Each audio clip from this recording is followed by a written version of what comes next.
സന്തോഷമായി മുന്നേ, എനിക്ക് സന്തോഷമായി.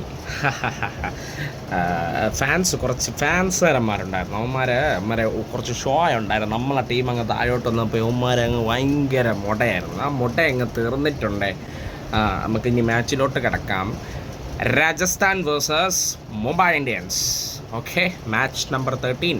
ഗുവാഹട്ടിയിൽ മിക്കവാറും കളി ഡ്രോപ്പ് ആവുമെന്നാണ് വിചാരിച്ചത്. പക്ഷേ 10-10 കളി തുടങ്ങി. 11 ഓവറാണ് മാച്ച്. എന്താണ് നടന്നത്? ജയ്സ്വാളും വൈഭവും കൂടെ, അനിയനും ചേട്ടനും കൂടെ അങ്ങ് തൂക്കിയടിച്ച് രണ്ടുപേരും കിടിലം ബാറ്റിംഗാണ് കാഴ്ചവെച്ചിട്ടുണ്ടായിരുന്നത്. ടാർഗറ്റ് 11 ഓവറിൽ 150-ൽ 3 വിക്കറ്റാണ് രാജസ്ഥാൻ റോയൽസിന്. 3 വിക്കറ്റും പോയി 150 റണ്ണാണ് എടുത്തത്. അപ്പോൾ നല്ലൊരു കിടിലൻ ടാർഗറ്റ് ഉണ്ടായിരുന്നു, ഒരു ടൈറ്റ് ടാർഗറ്റ് ആയിരുന്നു അത് ഈ 11ാമത്തെ ഓവറിൽ.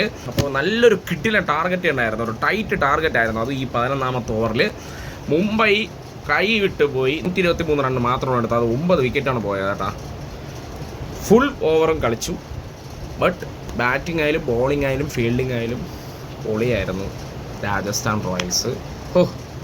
എൻ്റെ അമ്മേ. അപ്പോൾ കൂട്ടായി. പക്ഷേ 7ാം സ്ഥാനത്തുണ്ട്, നമ്മൾ താഴോട്ടാണ്. 7ാം സ്ഥാനത്ത് മുംബൈ ആണ്. അപ്പോൾ അത്രയൊക്കെ ഉള്ളൂ. അടുത്ത വീഡിയോയിൽ കാണാം.